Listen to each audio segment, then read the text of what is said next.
Holistic Dose, your go-to podcast for big ideas distilled into microdose insights without all the BS. I'm Tiffany. And I'm Jeanette.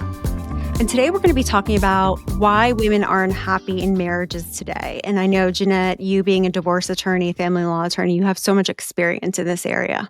Yes. What we are seeing is that a lot more women are filing for divorce than men.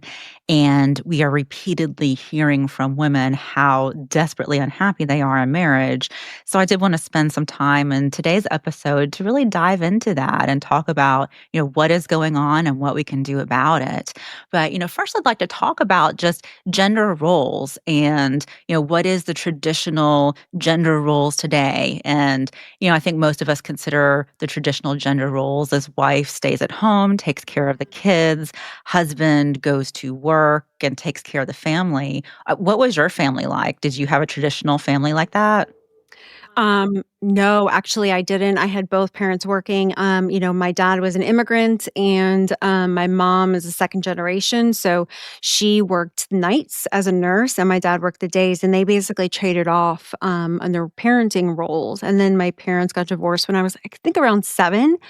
And then it became, my mom had full custody of my sisters and I. So she was always working, like So you all the say full time. custody, like did you not see your dad at all? Did you go to your dad's? Yeah, no, I would say for the first, few years, we would see him on weekends, if I can recall, every other weekend, but honestly, not a lot, and that definitely impacted me and my future decisions too, and then when we moved to a completely different state, we moved to South Florida, and, we saw my dad maybe, sometimes every other summer, and then we would go for holidays, but even when we were there, the time just wasn't quality at all, so, Interesting.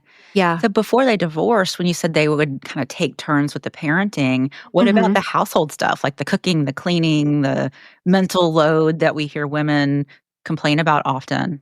Yeah, I honestly I'm trying to remember, I think a lot of it was, my mom was more I d it's kind of hard for me to remember, to be honest. I think they did split a little bit of it, but it was probably still more of my mom definitely to be there for the emotional aspect and for that main, role, Yeah. honestly. Um, Most definitely. Yeah, how about you? My family was very traditional. My mom mostly stayed at home. She had an education. She has a degree in nursing and is still a registered nurse. But my dad's role was primarily as the income earner, right? And then my Mhm, mom's mhm, primary role was taking care of me. And so sometimes she would work, but it was always like finding a job that would fit around, getting me off mhm, the bus or, doing all the school activities. And I also grew up in a very religious home, and mm, that very much was sort of taught to me as there's a woman's role and a man's role, and this is what a family should look like. mhm. I'm seeing a lot of problems with that now. And, in preparation for our talk today, I actually wanted to find out, like, where did our today's gender roles even come from? So Yeah. dug into a little bit of research, and it's interesting because, I mean, it goes back to, like, prehistoric times. And, we're told in school that even prehistoric humans, the hunter-gatherers, the women were, gathering the berries and taking care of the Mhm. children, and the men were out hunting. And it's really interesting because recent studies by anthropologists are showing that that's actually not true. It was an assumption that was made, and it's what we were taught, but what they are seeing in their studies, they are actually finding these skeletal remains of, I guess, like Neanderthals, Wow. and they're looking at the skeletons and comparing the skeletons of the men and the women, and all of them have the same trauma patterns, which Mm. means that they were all doing the same work. Because if you only had, men hunting and women gathering the berries, they're gonna have different trauma patterns. So these studies Mhm. are actually showing that it was a very egalitarian society, and they believe now that women likely hunted. And, one of the articles I read, there was a discussion about, yeah, there still were differences in physique that, Mhm. men were physically stronger and faster, but women had more endurance, and that's because of estrogen, and that the endurance is also important for hunting. And so, it's now believed that even men shared equally in child rearing, and it really was basically about survival. Like, everyone just pitch in, and there really weren't these very defined gender roles. So then, how did we get to where we are today? So it's believed that things started changing with this first agricultural revolution, which was in 10,000 BC. But that is when, instead of becoming hunters and gatherers, people started gardening and Mhm. growing all their food, and for the first time in history, there was a food surplus, and so Wow. having this extra food is what started creating different roles and even social classes, because for the first time, there was a commodity that was an excess commodity to control. Oh, wow. That's Yeah. interesting. Yeah, and so that is actually when gender roles also started to be created. It's also when Mhm. slavery started, because you needed someone to work the fields, and it's thought that the reason that the gender role started being really defined in that time is, 1, there was huge population growth because of Mhm. the surplus of food, and so, if women weren't having as many children in, previous times, it was easier for everyone to, pitch in and have the same Right. roles. But if you're having, 4 or 5 children, I don't know what the average was, but the women ended up basically just needing to full-time care for children. And then also it is, theorized that there was then more of a focus on a grain-based diet, as opposed to, like, Oh. meat and then, whatever you gather and pick. And Uh-huh. so you need someone to process those grains.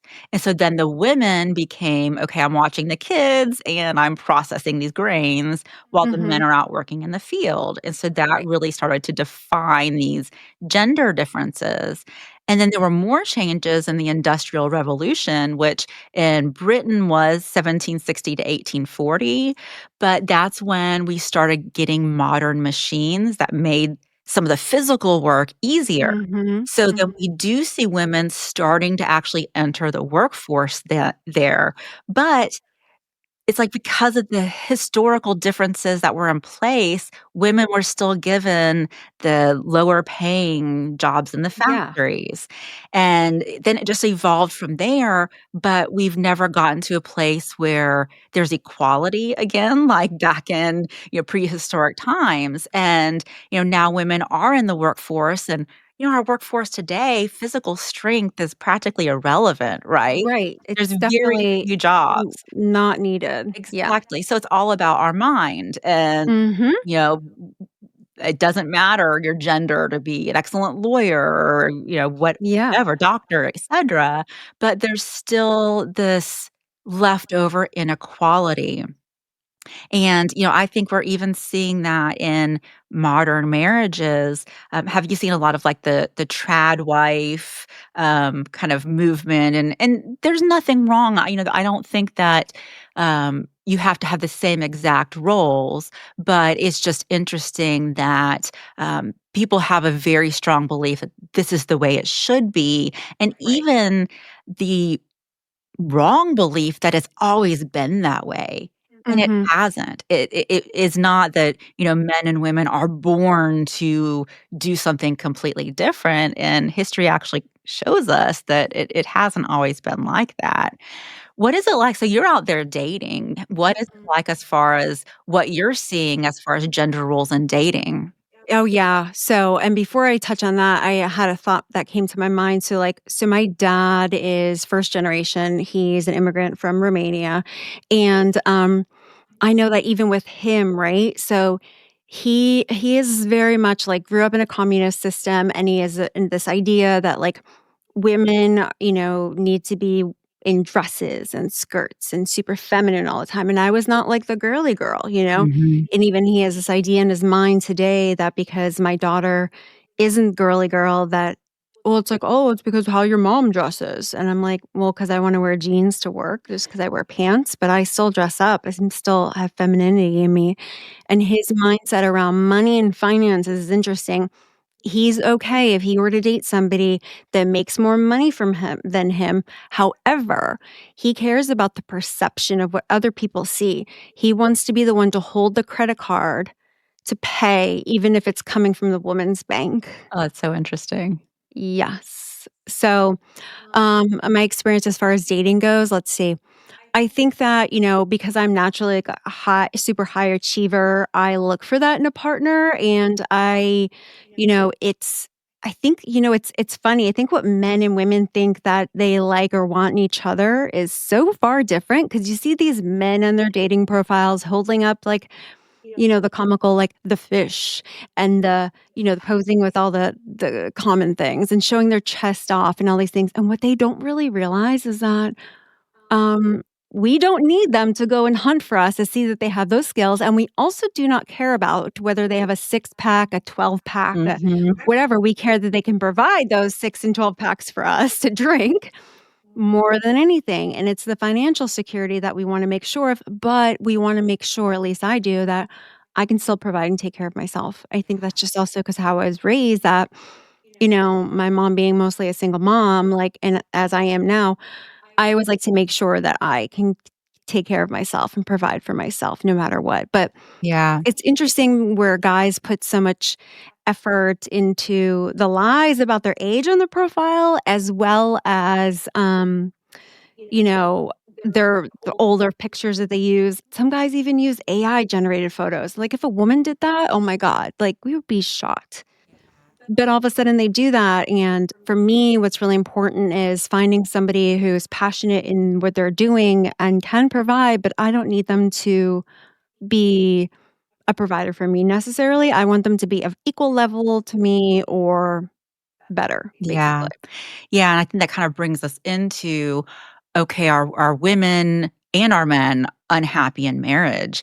And there's a recent study by a Stanford professor who found that 69% of divorce is initiated by women. And I Mhm. see that in my divorce practice. Like the vast majority of divorces are started by women.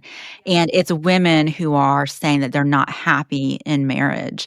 And something interesting in the study was for unmarried partnerships that were hetero partnerships, as far as ending the relationship, by gender, it's 50-50. So boyfriends and girlfriends, the men equally break up, as often as the women. But marriages, almost 70% of the time, the breakup of the marriage is because the woman wants it.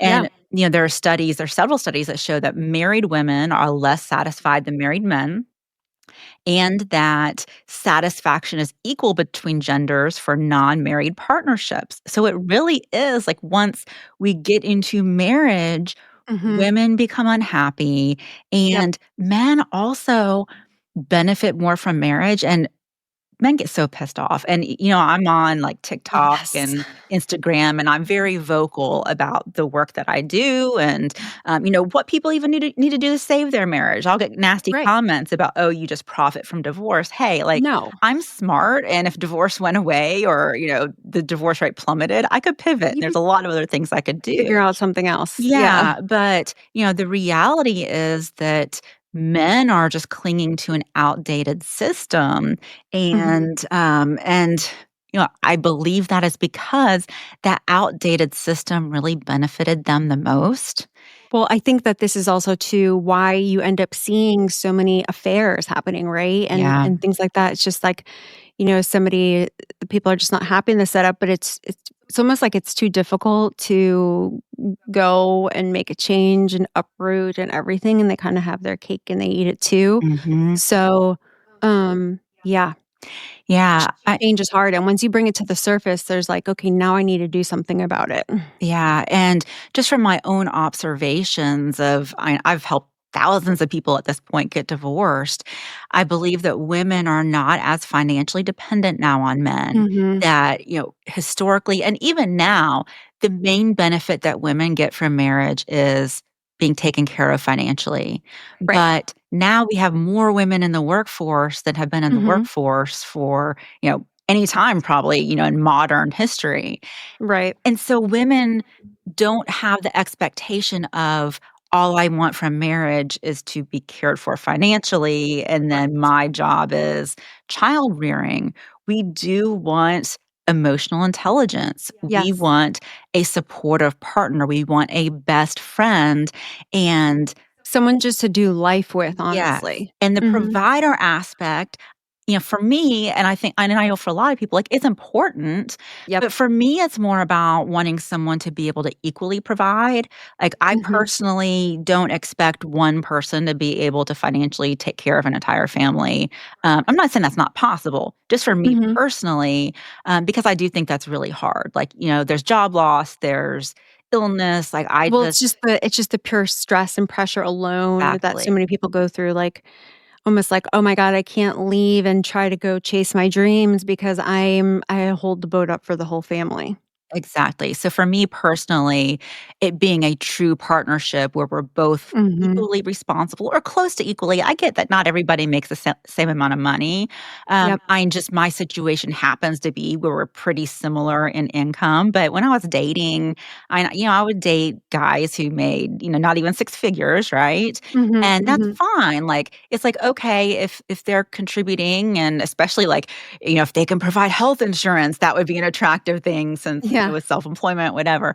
But, for me, that's what's been really important. And I think for women, they're wanting more than just a financial contribution. Right. And then it's like, okay, why is it so hard for men to provide that?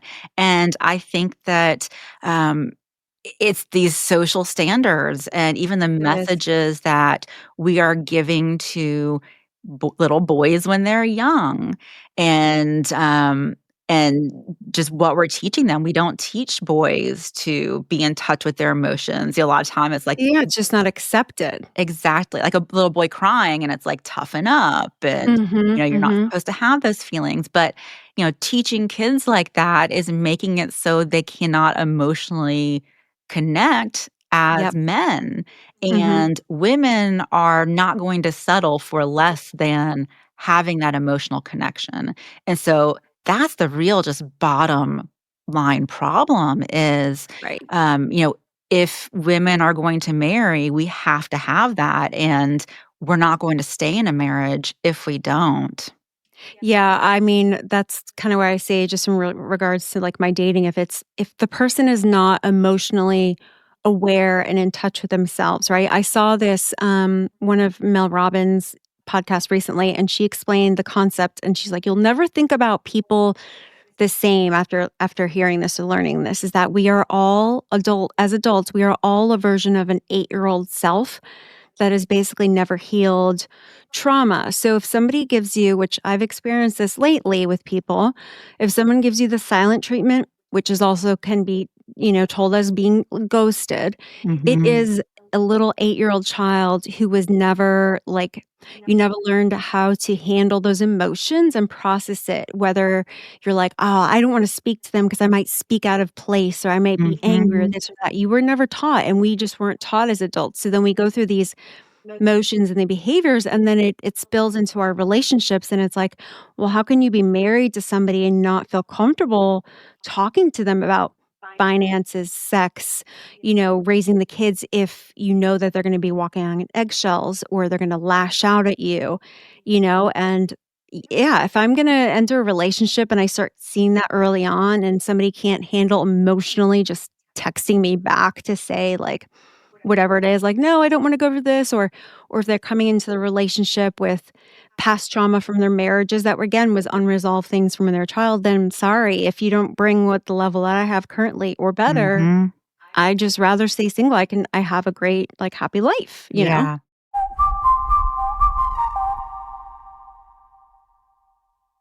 So, something that I'm seeing is women really want a man who can just assess in the household what needs to be done and Mhm. then step up and do it.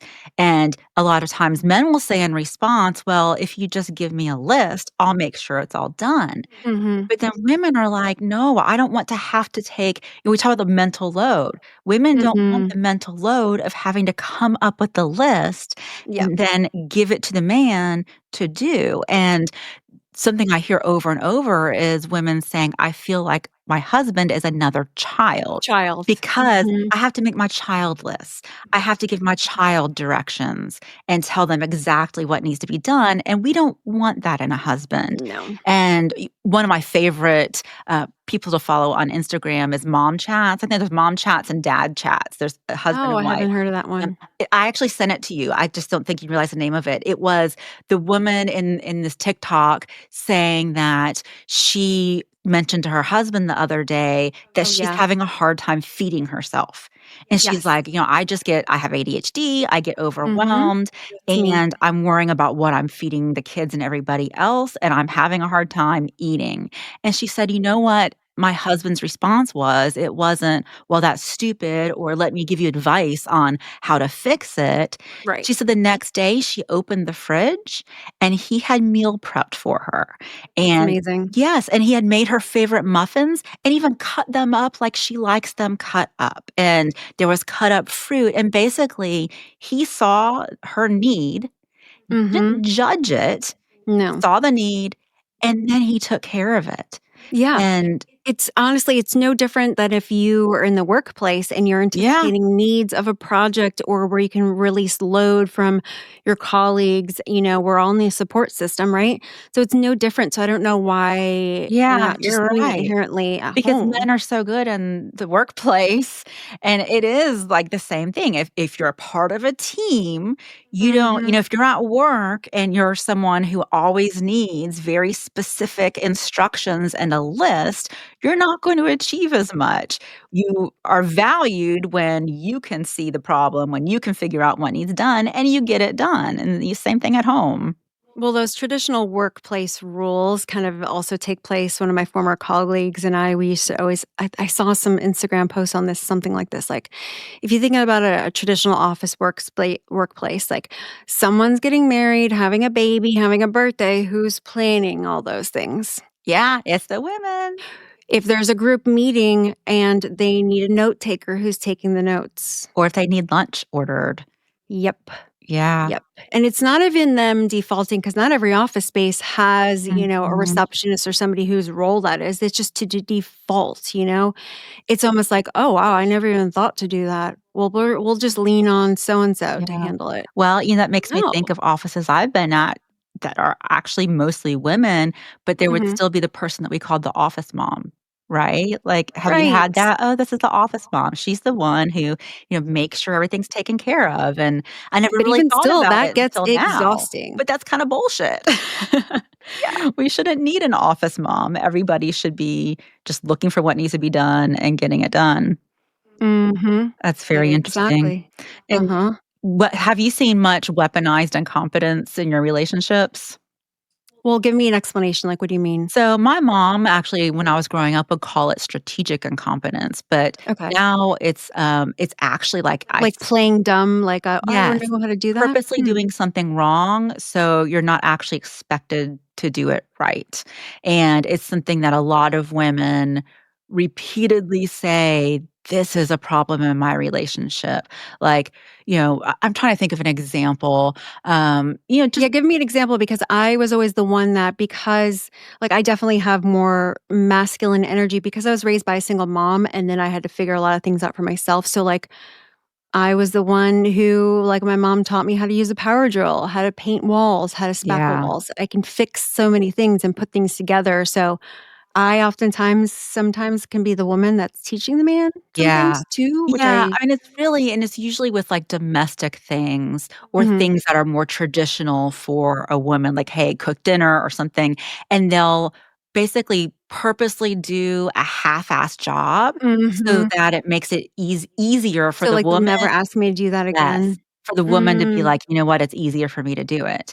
And this is No, I've not personally experienced it, but also maybe that's because I haven't really gotten as far in my rel or seen relationships that were worthwhile to, like, entertain for a longer period of what time, about when so you were married?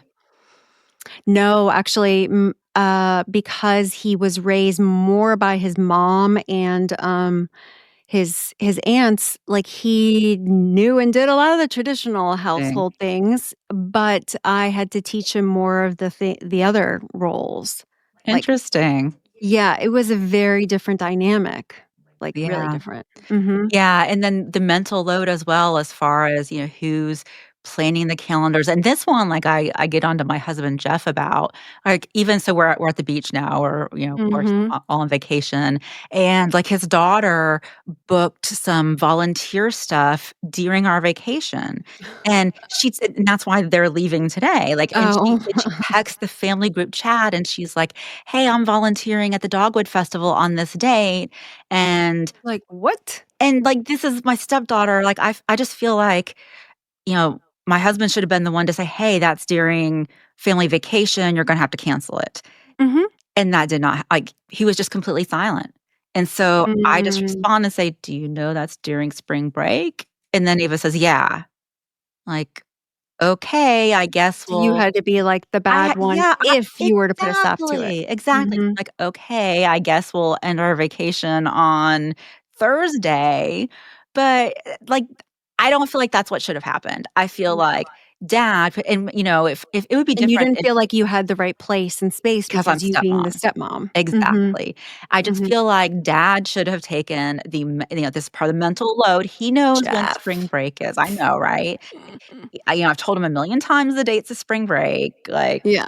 like, keep track of But that, they're the mom of the house and you're the mhm. calendar keeper, so you have to have everybody in line. Yeah, then there's a whole other dynamic when you are talking about being a blended family, like, Mhm. I am not going like, I've just refused to do it, like, with stepkids. First of all, I mean, balancing my career and 3 kids, like, I don't want to do that, like, I don't want to be the Mhm. one to take all that on. So, he will take care of, like, when it comes to volleyball or the things that his girls are very Mhm. involved in because they've chosen it, those he completely takes care of. But it's more like things that, like, are important to me, like, "Hey, I wanna go on a family vacation." Mhm. It's like, "Okay, I need you to, like, take on some of the mental load to make this happen because this is important to me, and I Right. think it's important to us as a family," whatever. So, yeah, I mean, that's very frustrating, and that's, like, conversations he and I have to have, and, Mhm. but, looking. Well, I think that's those conversations are super important to have, open communication, I'm all for that, especially, like, if I'm considering dating somebody, I know what I experienced in my past marriage and relationships that I think it's important to lay those things out and know it's important so that you do not build that resentment. You Yeah, have it really clearly defined up front. yeah, And I think that's same with, I know that you had asked, more things about dating, like, as far as gender roles and as far as being on dates and who pays and things like that. Um, I used to approach it a little bit differently. I think, like, I sometimes felt like, well, if I felt like the date was like, I'm like, definitely not feeling it. I would like go reach for my card to like offer to pay. And then if they accepted it, I was like, definitely a no there. um, but now I've tried to just step a little bit more into a feminine role, but again, I guess, I don't know, is it a double standard there? yeah, I don't know. I don't know. I mean, I definitely know that I wouldn't like it if a guy let me pay for, like, the entire bill on a first Correct. date. Maybe Correct. that is a double Yes. standard. Yeah. Like, I guess I was used to a man picking up the check, but if I offered, I'm not gonna judge if, like, we split the bill, right? Right. Right. But yeah, I would find it very odd if I'd say, "Oh, let Mhm. me get it," but honestly, I Yeah, don't think because I ever really I still offered. think that there is a masculine, feminine role Yeah. there, and like I was telling you that I had saw in some recent podcast clip that, like, the men who are completely the stay-at-home parent, that when they're not in that role of providing, that they do experience lower testosterone, which I felt was, like, really interesting. Yeah, that is. Yeah, and I think that brings us into our roles don't have to be identical.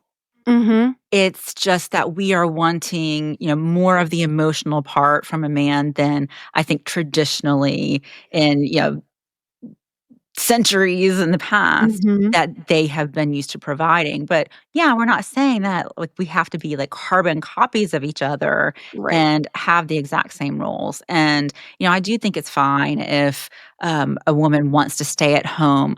I Mhm. always am like, you still need to have an education, some kinds of if you have certifications, you need to keep those up to date. Up to And date. and that is what my mom did. Like my mom, being a registered nurse, was always in a position where if something bad happened to my dad or their marriage or his job, whatever, that she would have been able to step up and work Mhm. full time. And I do I think think that that's really that is important. absolutely essential. We Mhm. never know what curveball life is going to throw at us. Yeah. And it's not just for us, it's also for our children.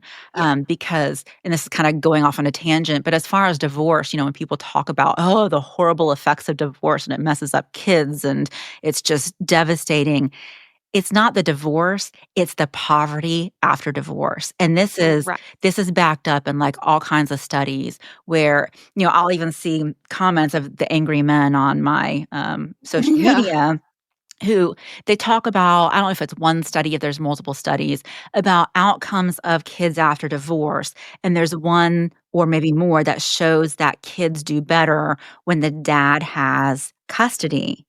But Hmm. that's because they have the money. It is not about Mm. dads are better parents.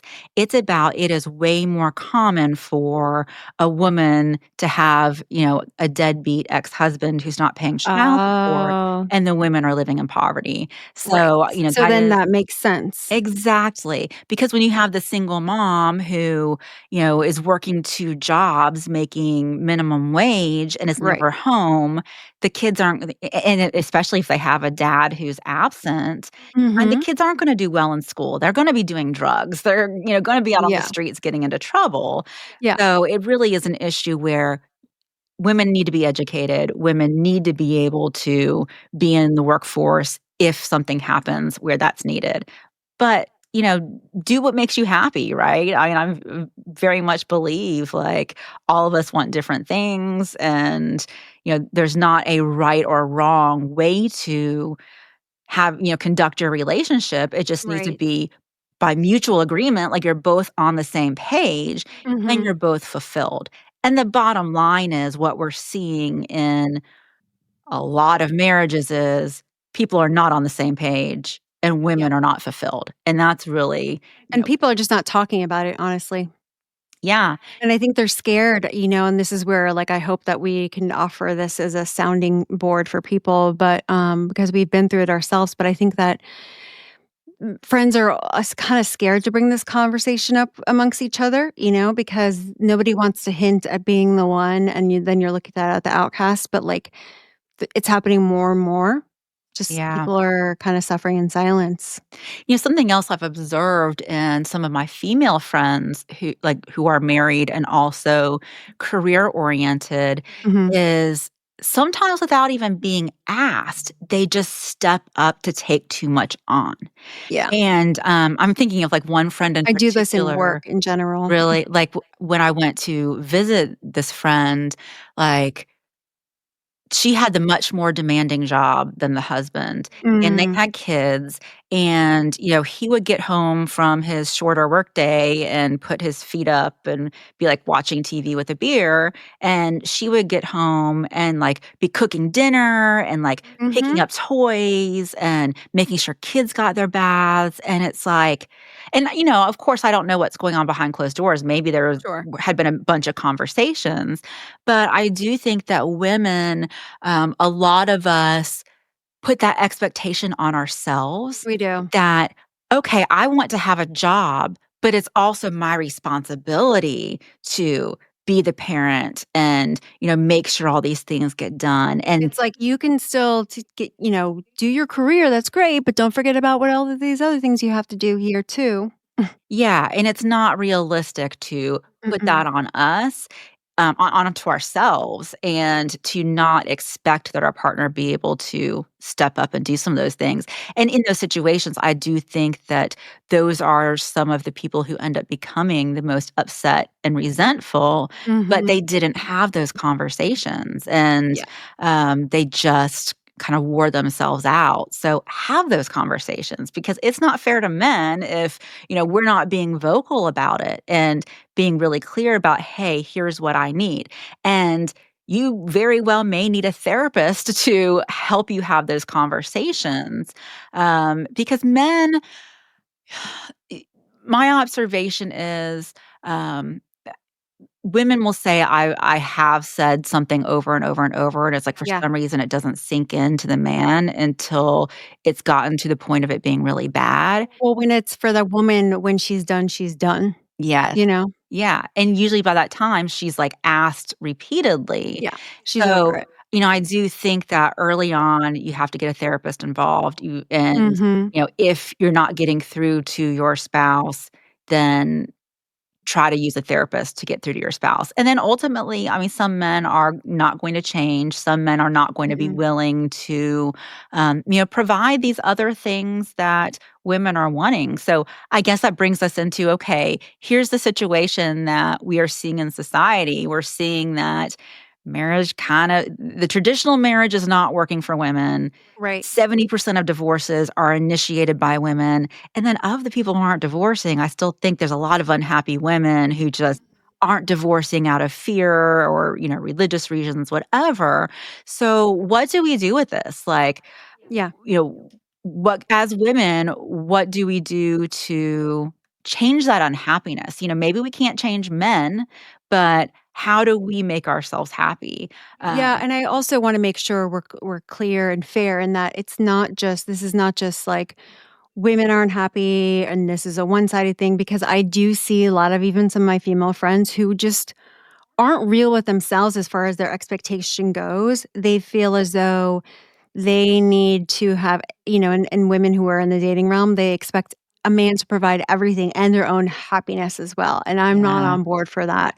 Like, I Yeah, think it's each person's they have to own their own happiness, for and I sure. think that, the reason why a lot of the divorces are happening and why we're saying here that, why it's not working for women, it's probably because we grew up and we didn't know who we were as individuals and what we really wanted, and then by the time we found out, it's too hard almost to, like, go back and you have to reset and reestablish this relationship from the beginning. So I think that, like, as a job for myself being a mother to a daughter, it's my responsibility to just start teaching her, and I've tried to start teaching her what Mhm. she can expect, and I know that there's this big, you know, there's this book that I've heard that's always great, but I've not read it myself, but Strong Fathers, Strong Daughters, but I heard that that's a really good one, My to husband's start. read that. Really? I think Yeah. so. Is it one that is not necessarily geared towards women reading, but it's It's for men, yeah, okay, it's for mhm. men, It's okay. more just about, like, how you have to start teaching your daughter how to be treated and what's acceptable so that they can choose and have those high standards overall. So I think, like, how can I apply that to my daughter even though Yeah, I'm not a male myself, but getting to her and it honestly, it starts at home. She's gonna model the relationships yeah, that she sees me in. So if she sees me settling, which is part of why, like, I wanted to make sure I was displaying a loving, healthy relationship. So I think a lot of the core of it starts there that we make the change and, how can we model those things and don't just settle to be in a relationship to be just to be with somebody, right? Because yeah, you are not just doing the harm to your own self, but to your kids who are going to see and they're going to carry that on, you yeah. know?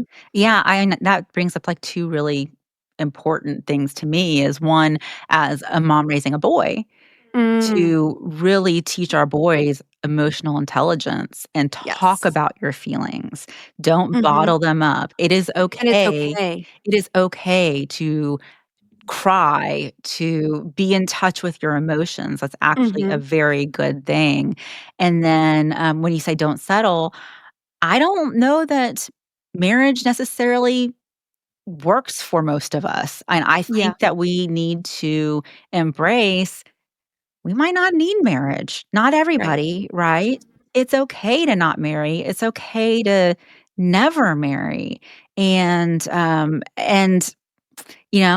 don't think that's necessarily a bad thing. Maybe just Mhm. society's evolving and some people will still choose to marry, but I think it needs to be accepted that, other people are going to choose not to, and it's not like you're the crazy cat lady Right. and you're looked at as weird for not doing that. Mhm. I totally agree. I think, like, I have some close friends who, they're in a relationship and, they've both been divorced several times and they just decided we're gonna do life together, but we're just not gonna put a contract between us. Yeah, yeah, it And it works makes great. complete sense. Yeah, there's so Mhm. many other, options like the living apart together, like, we don't necessarily even need to live in Blend the the same households. home, let's, have a long-term relationship, but we don't have to make it, look like a marriage. I also Right. think that not seeing divorce as a failure Yeah. and just not feeling so much stigma around divorce and being able to be honest with ourselves and, "Hey, we went into this with us having different expectations or different needs, or we've Mhm. grown apart, we've changed, we have different values," whatever. Being able to accept that and not see this as, "Oh, we failed."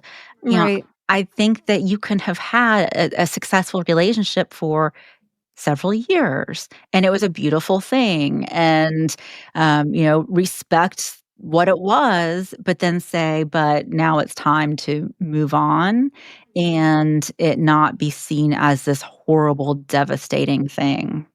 Right, and I think, you know what, I was gonna ask you too, like, what kind of advice do you offer to the patients, not patients, but your clients that are going through the divorce to share with their children? Because I think that's something really big, like, I remember I was kinda like avoiding even talking about it with my daughter because 'cause I'm like, "I don't even know how to approach that," you know? Yeah. Yeah, most therapists say that when you talk to your kids about the divorce, to not get into the specifics of why, to Mhm. just be general, like, mommy and daddy are just not happy living in the same home, and we will be happy living in separate homes, and Mhm.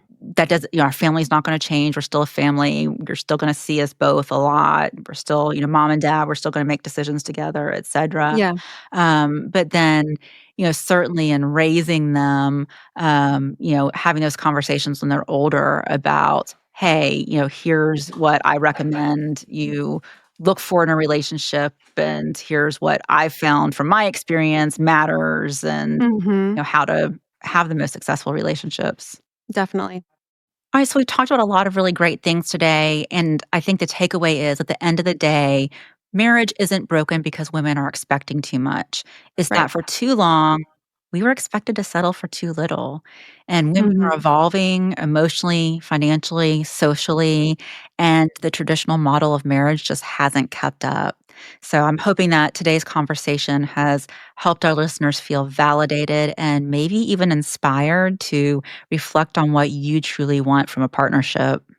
Yeah, I think those are really awesome points, and we do have a couple of recommended reads that we'll drop in the show notes too, but a couple of them are Too Good to Leave, Too Bad to Stay by Mira Kirschenbaum, All the Rage, Mothers, Fathers, and the Myth of Equal Partnership by Darcy Lockman, The Second Shift by Arlie Hochschild, and Fair Play by Eve Rodsky.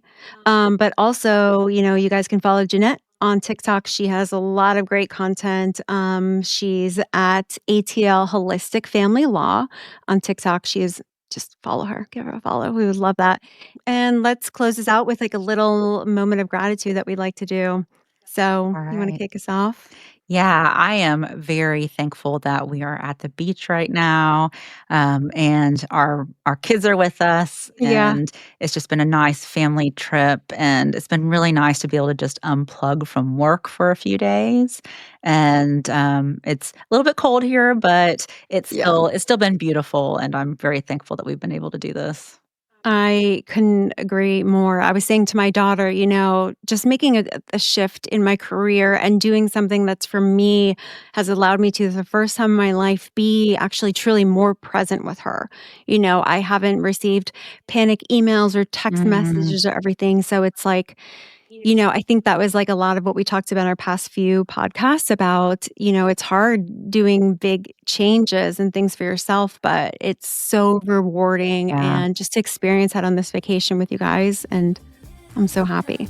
Make sure to keep listening and subscribe on Apple Podcasts or wherever you listen to podcasts. Follow us on social media at A Holistic Dose on Instagram, TikTok, and YouTube for more fun. Thanks for hanging out with us. We'll be back next week with more unfiltered friend talk right here on A Holistic Dose. Have a great week. Bye.